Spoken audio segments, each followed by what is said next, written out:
Bonjour et bienvenue dans les carnets d'un inlassable curieux, épisode numéro 6. Je m'appelle Olivier et nous sommes le vendredi 13 octobre 2017.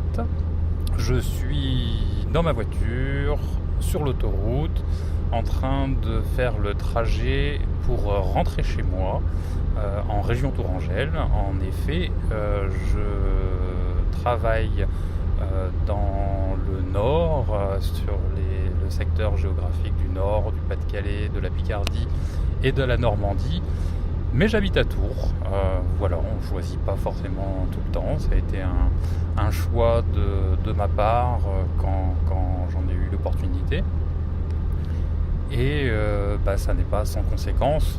Peut-être que j'y reviendrai lors d'un autre épisode sur les conséquences en termes physiques, les conséquences en termes financiers et les conséquences surtout et avant tout en termes de vie privée et de vie familiale.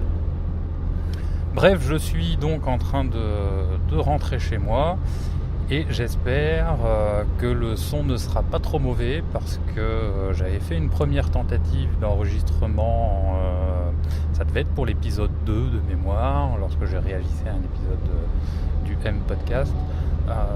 J'avais fait un premier enregistrement en voiture et le son était vraiment caca. Ça ne me plaisait pas du tout, c'est pour ça que les épisodes suivants, je m'étais un petit peu refusé à enregistrer en pure mobilité, ce qui est un peu dommage quand même pour un streetcast. C'était un peu l'objectif de départ, c'était de pouvoir enregistrer partout, quand j'en avais envie, quand ça me faisait plaisir de le faire.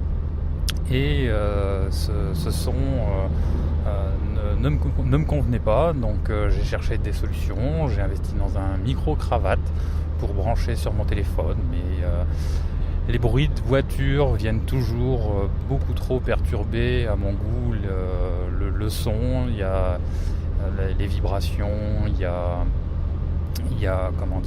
de la saturation, je sais pas à quoi c'est dû exactement, enfin bref, ça n'était pas du tout concluant, donc j'avais mis l'idée de côté, mais comme beaucoup de choses en ce qui me concerne, quand j'ai envie de faire un truc, j'essaie en tout cas de m'en donner les moyens.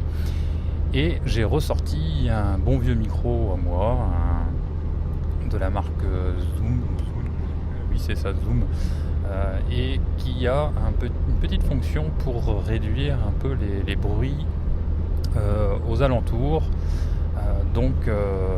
Voilà la solution que je teste aujourd'hui. Donc n'hésitez pas à me faire des retours en tout cas sur la qualité audio de cet enregistrement. De quoi je souhaitais vous parler, en fait, je parlais justement tout à l'heure d'idées qui me trottent en tête et dont je n'arrive pas à me débarrasser, et là c'est un bon exemple. J'ai un rapport un peu conflictuel avec la nécessité d'utiliser un cloud, parce que je suis comme beaucoup équipé d'appareils mobiles, que ce soit téléphone sous Android ou Chromebook ou autre. Ce sont des solutions qui n'ont que peu de mémoire, en tout cas pour quelqu'un qui comme moi ait des besoins gourmands, on va dire, en termes d'espace de stockage. Les disques durs externes, c'est bien gentil, mais c'est toujours un petit peu casse-pied à mettre en place. C'est pas fluide en termes d'utilisation. Bien pratique pour faire des sauvegardes, mais pas très très fluide en termes d'utilisation. Et l'idée de confier toutes mes données à des entreprises qui se trouvent à l'étranger, même si dans l'absolu je n'ai aucune raison de ne pas leur faire confiance, mais de confier donc mes données à des entreprises telles que Google ou Microsoft en ce qui me concerne, via leur cloud, Drive et OneDrive. C'est une solution qui est très pratique, très fonctionnelle, mais qui me dérange un petit peu éthiquement, on va dire. Donc j'ai pas mal tergiversé Et j'aime bien bidouiller et je dispose d'une solution qu'on appelle le Raspberry Pi. Enfin, j'aime bien bidouiller avec cette petite bête-là.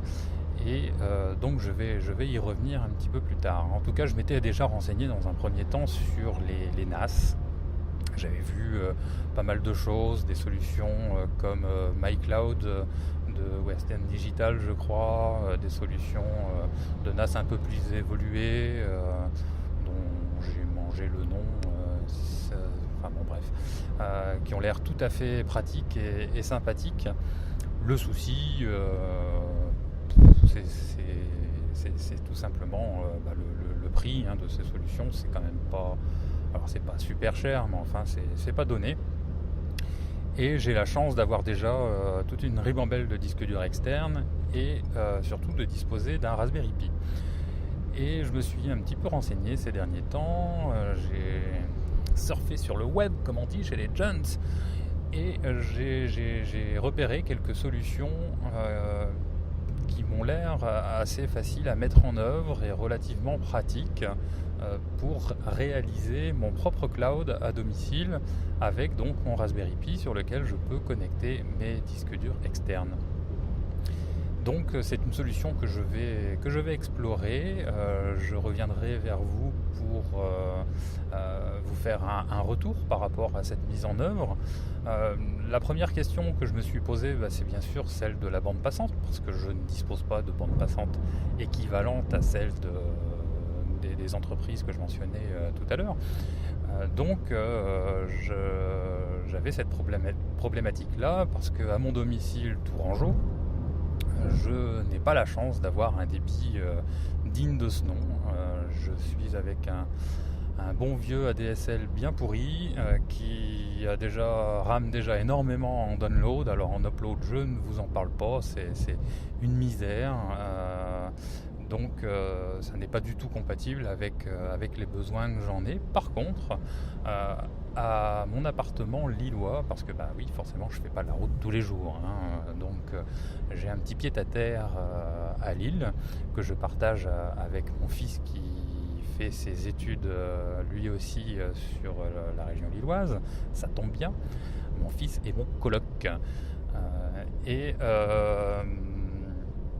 Là, par contre, on dispose d'une box numéricable et on a effectivement un upload et un download qui sont beaucoup plus conséquents.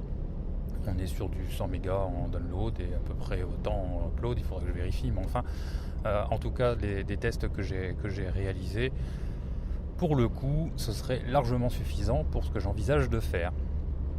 Donc je m'oriente vers cette solution.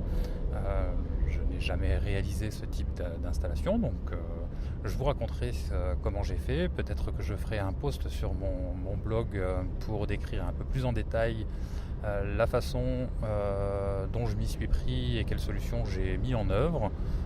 Donc ça va sans doute être basé sur un Raspberry Pi 3 avec donc les disques durs externes et puis la distribution Debian, et on va installer les paquets. J'ai vu une solution qui s'appelle OwnCloud, OWNCLOUD, qui m'a l'air relativement simple à mettre en œuvre. Donc je reviendrai vers vous pour vous expliquer tout ça.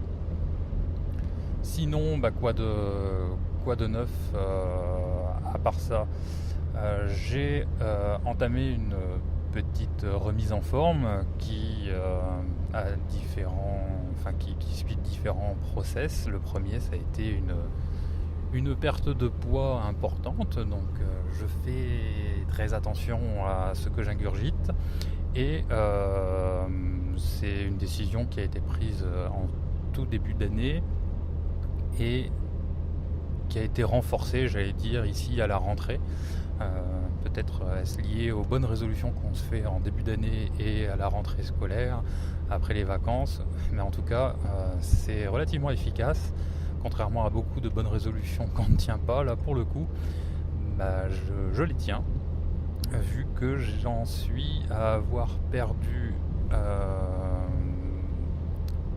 à la dernière pesée que je compte, parce que j'ai un peu plus de 11 kilos. Et oui, donc j'en suis assez satisfait. satisfait.